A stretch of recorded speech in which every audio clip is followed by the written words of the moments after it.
Assalamualaikum warahmatullahi wabarakatuh. Hai teman-teman, kembali lagi bersama Bizas. Kali ini saya akan menyampaikan presentasi PowerPoint tentang perkembangan politik pada masa demokrasi liberal di Indonesia. Berikut penjelasannya. 1. Latar belakang sejarah. Setelah proklamasi kemerdekaan pada 17 Agustus 1945, Indonesia memasuki fase baru dalam sejarahnya. Dengan pengakuan internasional yang masih dalam proses, negara ini menghadapi tantangan untuk membangun sistem pemerintahan yang demokratis. Dalam konteks ini, Indonesia mengadopsi sistem demokrasi liberal yang mengedepankan kebebasan berpendapat dan berpartisipasi politik yang luas. 2. Sistem multipartai. Masa demokrasi liberal ditandai dengan munculnya berbagai partai politik yang berfungsi sebagai wadah aspirasi rakyat. Beberapa partai utama yang berperan penting adalah 1. Partai Nasional Indonesia (PNI), mewakili semangat nasionalisme dan anti-kolonial. Masyumi, sebagai partai Islam yang menekankan pada nilai-nilai agama dalam politik. Nahdlatul Ulama (NU), fokus pada kepentingan masyarakat Muslim dan pendidikan. Partai Komunis Indonesia (PKI), mewakili kalangan sosialis dan pro-labor. Sistem multipartai ini menciptakan suasana kompetisi politik yang dinamis, tetapi juga berpotensi menimbulkan friksi di antara partai-partai yang berbeda ideologi. 3. Pemilihan umum dan kabinet. Pada tahun 1955, Indonesia melaksanakan pemilihan umum pertama untuk memilih anggota DPR dan konstitusi. Pemilihan ini diikuti oleh berbagai partai politik dan menjadi simbol harapan untuk demokrasi yang lebih stabil. Namun, hasil pemilihan ini juga menampilkan ketidakstabilan, di mana tidak ada partai yang memperoleh mayoritas mutlak, memaksanya terbentuknya kabinet koalisi yang rentan terhadap ketegangan.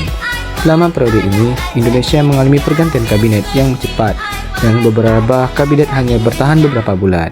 Ini menciptakan ketidakpastian politik yang berdampak pada pemerintahan dan kebijakan publik. 4. Ketidakstabilan politik. Meskipun demokrasi liberal memberikan kebebasan politik, periode ini diwarnai oleh berbagai tantangan, termasuk konflik antar pihak. Rivalitas antara partai politik seringkali berujung pada ketegangan, yang terkadang berujung pada konflik bersenjata, terutama di daerah-daerah tertentu. Krisis ekonomi. Masalah ekonomi yang muncul akibat warisan kolonial dan perang kemerdekaan menyebabkan kesulitan yang mendalam bagi masyarakat. Inflasi tinggi dan pengangguran berburuk situasi. Ketidakpuasan terhadap pemerintah. Kebijakan pemerintah yang dianggap tidak efektif dalam mengatasi masalah sosial dan ekonomi memicu ketidakpuasan masyarakat. 5. Peralihan menuju sistem baru.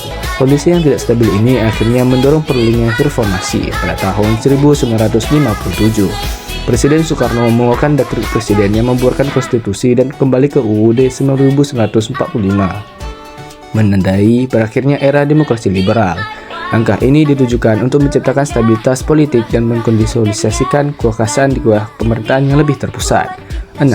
Kesimpulan dari demokrasi liberal di Indonesia mencerminkan dinamika yang kompleks antara kebebasan politik dan akuntabilitas.